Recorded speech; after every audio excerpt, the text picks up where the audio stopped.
Philippine Newscast for January 18 to 24, 2013. Good day to everyone. Magandang araw po sa inyong lahat and welcome to the website of Philippine News. These are our stories for the day. For the first time in Philippine history, we have a boom in the job market. The Department of Labor and Employment reports a 264,000 vacancies with just over 117,000 applicants that signed in, meaning that the Philippines has more job openings than applicants.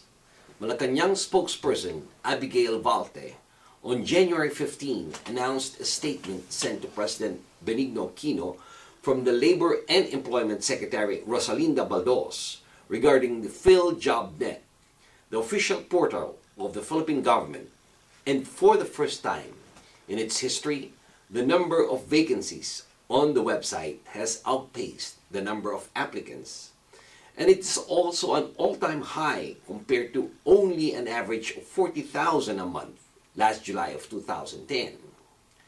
This opening of job opportunities redounds to the benefit of all Filipinos. Forecast for the Philippines is brighter than ever. Economic Planning Secretary Arsenio Balicasan last month said gross domestic product would exceed 6.0% for 2012, well above earlier prognostication. In his December 18 briefing, Balicasan acknowledged creation of jobs that has long been a drag on the economy, but with the situation shift, generating employment and ensuring that these are of good quality remain our greatest challenge. He did not, however, elaborate on the types of employment opportunities or the educational qualification this requires. Balicasan, however, had cited construction, utilities, financial service, and tourism among the drivers of growth. He singled out the improved electronic industry as accountable for over half of the Philippine exports as a consequence of the global economy. Our next news is about the ruling party bullying its rival, according to Tingting Cojuangco, as she blasts the Liberal Party for political tactics against the United Nationalist Alliance. It is not well in the maternal side of the president's family, and so it seems. And what else but politics is to blame? An aunt of President Benigno Aquino, former Tarlac Governor Margarita Tingting Cojuangco, this week rapped the Liberal Party for filing more cases against suspended Cebu Governor Gwen Garcia. President Aquino is the titular head of the Liberal Party. His aunt Tingting is the wife of former Congressman and incumbent Philippine Olympic Committee head Jose Piping Cojuangco, the younger brother of the chief executive's mother, the late President Corazon Cory Aquino.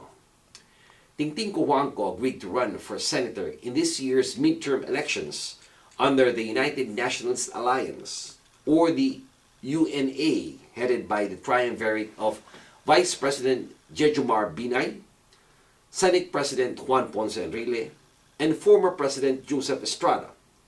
Mrs. Cojuangco, one of the Philippines' top style icon in her younger days, said that the Liberal Party was bent on crushing Governor Garcia as part of the party's plan to strangle its political rivals in the May elections.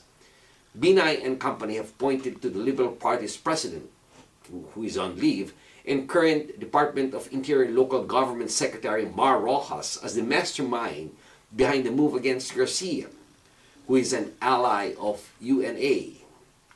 Binay is a member of the Aquino cabinet and really is considered a friendly partner of the administration in the upper chamber of Congress.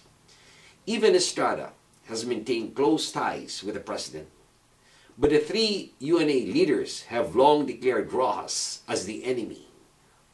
Binay defeated Rojas for the vice presidency of the 2010 elections, and both are the vice presidents and the Department of Interior and Local Government chief do not deny harboring presidential ambitions in 2016 when the president steps down. Our third news is about the Violence Against Women's Act, more popularly known as VAWA setback, spurs action call. Advocates for the prevention of violence against women and girls mourned a recent legislative blow to their efforts but vowed to heighten their campaign with members of the new Congress. According to Lenny Marin, the most prominent Filipino American in the movement, while the Filipino Americans were greatly disappointed with a missed opportunity in 2012 to enact significant improvements to the Violence Against Women's Act, campus and sexual assault provisions, and enhanced services, and explicit programs for communities of color, immigrants, tribal, and LGBT victims and survivors, it is important to call on the newly sworn 113th Congress to act immediately to reauthorize VAWA.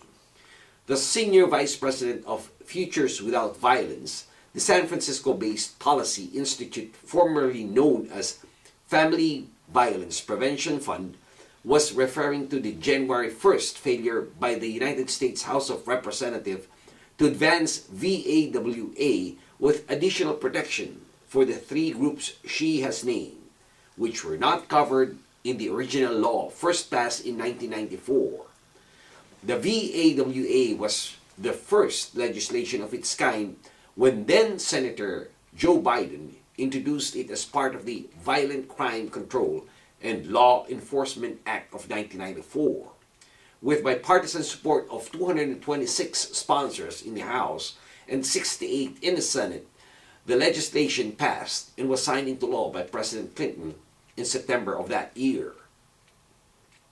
Our fourth and last story is about the slain general's son as a new Armed Forces Chief of the Philippines. An Army general whose father was part of a group of soldiers massacred by the Moro rebels in Sulu province in the late 1970s, has been appointed Chief of the Armed Forces of the Philippines. Malacanang was pleased to announce the appointment of Lieutenant General Emmanuel Bautista as the Chief of Staff of the Armed Forces of the Philippines, effective January 20, 2013. Bautista, a member of the Philippine Military Academy class of 1981, will replace General Jesse De Losa, who is due to reach the mandatory retirement age of 56 on January 20. Bautista is the son of the late Brigadier General Teodolfo Bautista, who, along with dozens of his men, was killed by the Moro National Liberation Front, more popularly known as MNLF, rebel during a negotiation in October of 1977. A military camp in Sulu province was named after the slain general. President Aquino appointed the younger Bautista Army Chief in 2011. And before that, Bautista was the commander of the 3rd Infantry Division in Capiz. Bautista is due to reach their mandatory retirements at the age of 56 on July 20 of 2014. And this has been your weekly news in review. This news has been brought to you by the premier Filipino-American newspaper here in the United States, the Philippine News. On behalf of the management and staff of the Philippine News, this is David Rodriguez signing off and thanking everyone for listening. Maraming salamat po. Have a wonderful week and mabuhay po sa inyong lahat.